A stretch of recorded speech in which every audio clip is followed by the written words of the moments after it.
Bjorn Baker is one of the most successful and entertaining trainers in the game, and it was the Magic Millions that put him on the map.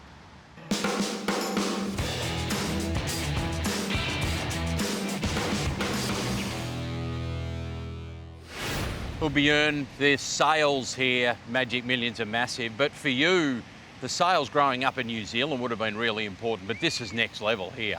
Yeah, it is next level, but I used to obviously go to the sales with my family, and it used to be our one family holiday, and it's a bit the same here. But of course, Magic Millions is the best sale in Australasia now. It's amazing to be here. It's a busy week. You catch up with everyone. It's a lot of fun, a lot of business, and hopefully we get some results to pay for the week. How big and important is it to you as a business? Huge, huge. I was at university in New Zealand and I came over, and Testarossa won in 1999. So it's my first taste of being on the Gold Coast. I remember I had $50, my last $50. I think you paid $1.80, I got 90 back. It didn't last long, I couldn't get too many 4Xs. But then I was able to come over in 2011. The first Magic Million sale I bought at, I was lucky enough to buy a son of Testarossa that then won the Magic Millions and unencumbered. He won in 2014, and it was just crucial to my career. I was able to get horses off that, able to spend a bit more, and really this is, as a horse trainer, this is where it starts. You need the young, well-bred athletes, and racing is so competitive in Australia. Well, everyone talks about the horse. Now, through your career, you're going to have better horses than unencumbered, but you're probably not going to have a more important horse.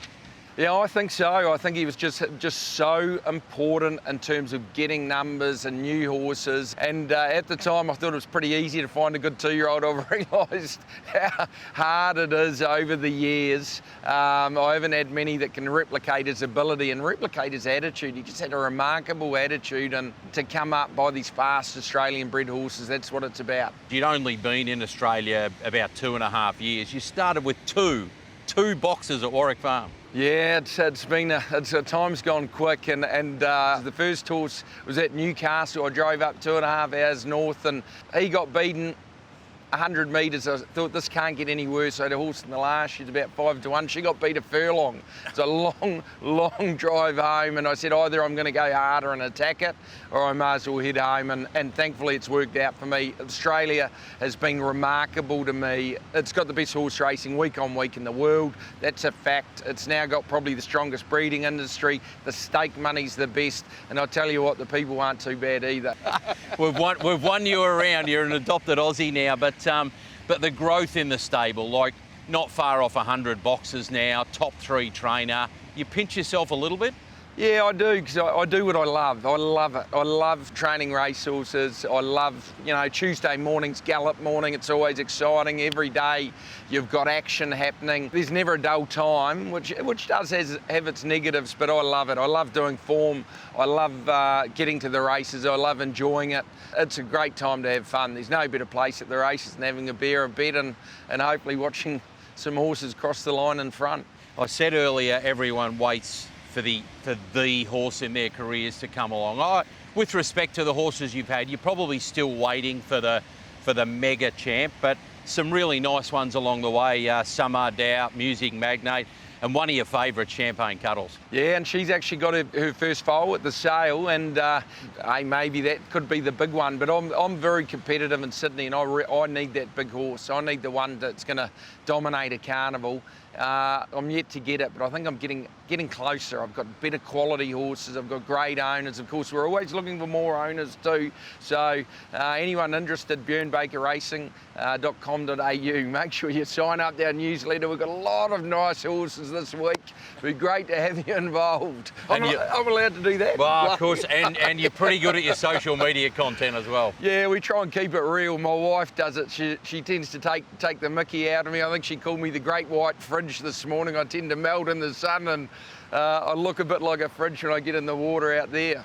Yeah, she's an angel, Andrea. I'm sure she keeps everything together. But just on the Magic Millions as well, we spoke about unencumbered, but this has been a happy hunting ground for you, if not the majors, some of the support races. For sure. I've run second in the 3-year-old classic. That was with a horse called Goodfella, who also ran fourth. I had a double here one day, redouble, won the Magic Millions Cup over 1400. And actually talking to my wife, she owned a considerable chunk of him, so that was very good. And the same day, Egyptian Symbol won the sprint at about 30 to 1. So it just shows you, long shots do get up. Don't always hammer the favourite. You can find them outside it.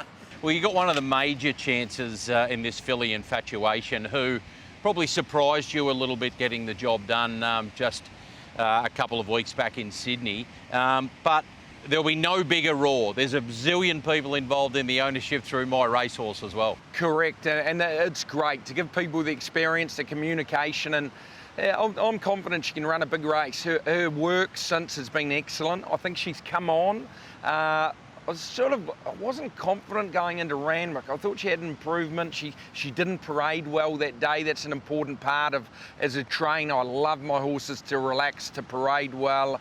And I just think she's up on the Gold Coast, up here in great order, and she's got a pretty good gait. She's bred to be a good 2-year-old. This is why we're at the Magic Millions, to buy a lot of these type of horses, to buy the Champion Stallion, I Am Invincible, and a really good 2-year-old pedigree too. And I think importantly for you, this is one of the most open in history.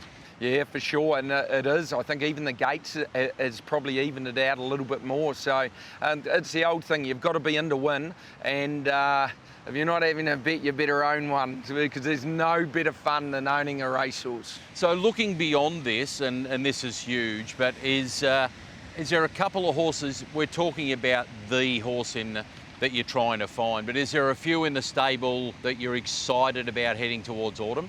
Yeah, I think I had one of my best horses last year. He was up forever, believe it or not, was Arapaho, and he ran 11th in the Melbourne Cup. Believe it or not, as he passed the 800 metre mark in the Melbourne Cup, he broke the 30k barrier for the preparation. He'd been up since April.